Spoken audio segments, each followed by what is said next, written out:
My name is Ava. Right now, I'm back in my hometown to have my baby. My husband, Jeffrey, is waiting for us at our new big apartment that we moved into for our baby. I gave birth to our much-anticipated child in my hometown, supported by my parents who were very excited to become grandparents. We named him Thomas. He's a boy. When I told Jeffrey that Thomas was born, he texted back, "Congrats on the baby. Why don't you take it easy for a bit?" His message seemed a bit short to me. I thought he would be more excited since it's his son too. Jeffrey didn't even ask for a picture of Thomas and quickly ended the conversation. I figured he must be busy with work and didn't ask him anything else. A few weeks after giving birth, I decided to return to the apartment where Jeffrey was waiting. I didn't want to take public transportation, so my dad agreed to drive me. I was excited to finally show Thomas to Jeffrey. Holding Thomas and with my dad carrying the luggage, we headed to our apartment where Jeffrey was supposed to be waiting for us. Today is Sunday, so Jeffrey should be home. He's the type to stay indoors unless he has something specific to do. As I unlocked the front door, I heard quick footsteps inside. I knew right away those weren't Jeffrey's. He doesn't usually move so fast. To my surprise, my mother-in-law rushed out from the living room.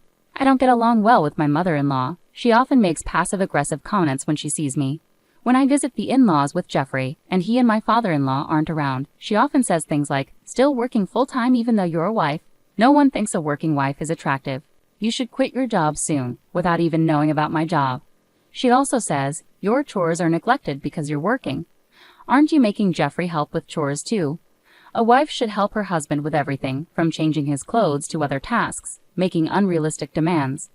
One day, Jeffrey overheard one of her remarks, but he only said, "Both of you get along, please." He seemed to think my mother-in-law and I were having a mutual argument, not realizing I was being unfairly criticized. Jeffrey knows I'm not comfortable around his mother. I'm sure she knows I don't like her either. That's probably why she chose to be here when I returned from my hometown after childbirth. As proof, my father-in-law isn't here. He's always been considerate, saying, "Ava must be tired of seeing her in-laws all the time. We'll keep our visits to a minimum." If he were here, he would probably just look at his grandchild and then leave. However, without my father-in-law, who usually keeps my mother-in-law in check, the situation was different. My mother-in-law immediately started comparing me to my newborn, Thomas, in my arms and sneered, "I thought I'd never see a grandchild while I'm still alive, since you've been working all this time. I wonder when you had time to have a child with another man." I was taken aback. Her first words were so harsh. My dad, who was carrying the bags, wasn't at the front door yet, so to my mother-in-law, it probably looked like I had returned alone. She thought we were alone and started venting. "Mil, why would you say such a thing? This child is genuinely mine and Jeffrey's." "Oh really? Jeffrey actually had a child with you? You're not very good-looking, to say the least. You're stubborn about not becoming a housewife, even though you're married."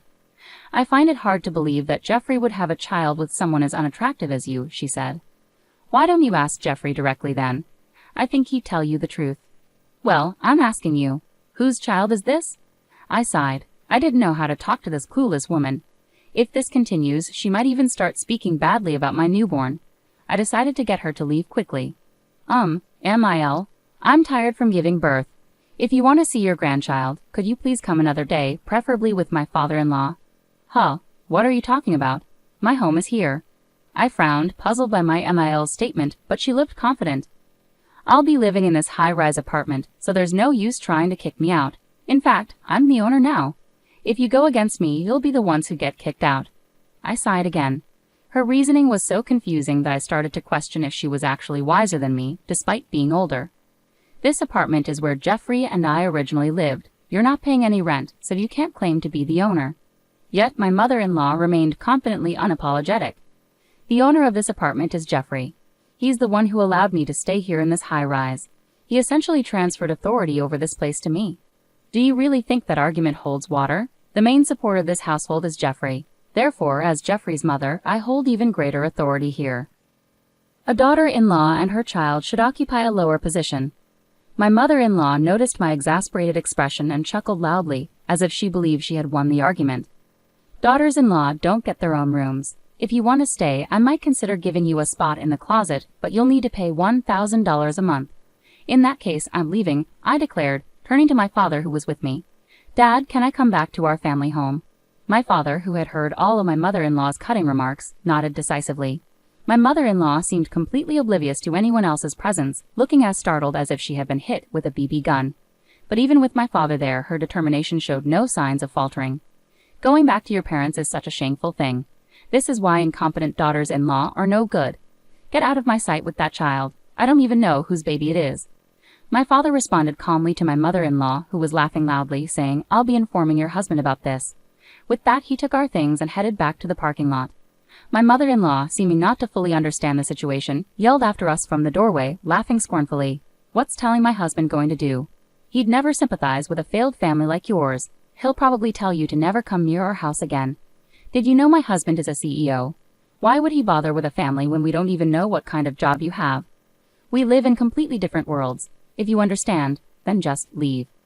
Her laughter followed us all the way to the parking lot, showing little concern for the neighbors. My father and I sighed as we got into the car. I knew you weren't getting along with your NIL, but I had no idea she was that awful, my father said. Right? She acts so nice in front of Jeffrey and my father-in-law. I thought no one would believe me. I've only told Mom and Dad, but she's even worse than I described, isn't she? Yes, indeed. My father drove us back to our family home. During the drive, I called my mom. She was worried and urged me to be cautious and return safely. Didn't seem like Jeffrey was around, but do you think he agrees with my NIL's behavior? My dad asked. I shook my head, indicating I didn't know. I planned to contact Jeffrey soon, but before I could, Jeffrey called me. As soon as I answered, Jeffrey sounded frantic. I heard you came back for a bit. Where did you go? I'm going back to my parents' home. What? Jeffrey, earlier it seemed like you weren't at our apartment. Where were you? I went shopping because my mom asked me to. She wanted me to buy lobster for a fancy dinner tonight.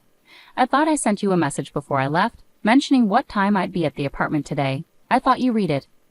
Why did you prioritize shopping over being here? It was my mom's request. You could have at least told me you were going shopping, couldn't you? Why didn't you contact me until now? Jeffrey was at a loss for words hearing my questions. This is typical of him. He avoids getting involved in conflicts, so he doesn't take anyone's side, not mine or my mother-in-law's. Maybe this time you listened to my mother-in-law who was nearby and assumed things would be fine with me. But I'm not someone who stays quiet after being treated like this. I sighed heavily. Hey, do you know what your mother said to me? Huh? You told her to leave, right? She came over to help with household chores while you were away. It was your mother who told me to get out. Specifically, she said our son isn't yours, Jeffrey, and that there's no place here for a daughter-in-law. So she'd rent out a closet for $100 a month. She said a lot of hurtful things. Come on, adults wouldn't say such terrible things. You must be exaggerating, right? My dad was there too, so he heard your mother's awful remarks. I was right there listening. With 2 witnesses, do you still believe what your mother says? It's not like that. Then what is it? Are you going to support me and ask your mother to leave our apartment? Are you going to make her leave? At my firm tone, Jeffrey fell silent. He didn't deny what I said, but he also didn't seem willing to ask his mother to leave. Even though our child's paternity was questioned, Jeffrey didn't seem to fully understand the gravity of the situation. I was stunned by his lack of awareness. I see. I'll leave then, and both you and your mother should leave too. I'll start the process to end the lease immediately. What? Jeffrey exclaimed in shock from the other end of the phone. Did you forget that the apartment is in my name? And haven't you told your mother that I earn more than you? She keeps pressuring me to quit working and be a housewife. I've had enough. How long will you let your wife endure such verbal abuse? Wait, please wait. We finally got this high-rise apartment. Don't just end the lease like that. It's a waste. A waste? Is that all you can say? Do you think you can keep living there after evicting the landlord, which is me? I didn't evict you. You're allowing your mother, who kicked me out, to roam free. Essentially, you're letting her drive me and our child away. I'm not generous enough to rent out my place to strangers. I ended the call, disgusted by Jeffrey's indecisiveness and his failure to protect his family. If in the future my mother-in-law says something hurtful about our child, Thomas, I bet Jeffrey would just brush it off with a casual calm down. I can't accept a man who would let his child be hurt like that. My job is flexible. I can work from anywhere with my computer, and my income is stable. I can take care of Thomas by myself. Actually, I don't need Jeffrey, especially if it means dealing with his irritating mother because of him. He doesn't strive for a promotion or further qualifications. He just relies on my earnings. My dad dropped me off at my parents' place and mentioned he had somewhere to go, likely to see Jeffrey's dad. My mother-in-law seems unaware of the mistake she made. She didn't even know that my father is also a business tycoon, as he and Jeffrey's dad are close through their roles as CEOs. They introduced their children to each other, resulting in Jeffrey and I getting married. It seems my mother-in-law either didn't care or wasn't informed, as she acted like she had no idea my dad was a CEO too. Her actions belittled both me and my dad. and my dad reported it to Jeffrey's dad. Jeffrey's dad, unlike my mother-in-law, is sensible and decisive. He rightly scolded her for her behavior, as my dad told me later. Upon hearing this, Jeffrey's dad immediately summoned my mother-in-law and Jeffrey. He had her repeat the hurtful remarks she made about me and gave her a piece of his mind. Jeffrey tried to argue he wasn't present, but he was reprimanded for his initial attitude. The next day, my father-in-law came to my family's home with a box of candies as an apology. However, I couldn't bring myself to forgive them, so I declined the candies and asked them to leave. During this time, I terminated the lease of our apartment. Jeffrey and my mother-in-law needed to move out by the end of the month, so they went back to their family home. They kept apologizing, but I pointed out, "You're only apologizing now that you realize the consequences for yourselves," and sent them away. Meanwhile, my father-in-law remarked, "Your abusive language towards the daughter of another company's president may have cost us a big deal. I don't want a wife who lacks common sense like you," hinting at possibly serving her divorce papers. Jeffrey, who worked at his father's company, was warned, "We can't keep someone without ambition here. If you don't show improvement in 3 months, you'll either be demoted or transferred to a different position." Consequently, he's now focused on studying hard to obtain a certification. However, starting from scratch is challenging for Jeffrey, who had relied on my earnings. I receive regular updates from my father-in-law about their situation. My mother-in-law continues to plead with him not to divorce her, showing no effort to find a job and hasn't even unpacked her belongings from the apartment. Jeffrey, struggling with his studies, is now seeking help from colleagues who already have certifications, despite feeling overwhelmed. "I'm now considering giving you divorce papers and I've already filled out my section." When I called Jeffrey, he picked up after 3 rings. "Hello, Ava. Are you coming back?" "Why would you say that? You need to leave by the end of the month, remember? There's no coming back from this." "Did you really terminate the apartment lease?" "I was the one who was told to leave, remember?" "I'm so sorry. Please, let's live together again." "But don't you have that 3-month deadline? Either you'll be demoted or you'll have to change jobs. I can't keep supporting you. I can't see a future living with you anymore. I'll leave the divorce papers with your dad. Fill out your part." "Why divorce? I didn't ask you to leave." I sighed deeply. "It's true that you didn't kick me out of the apartment, it was your mother.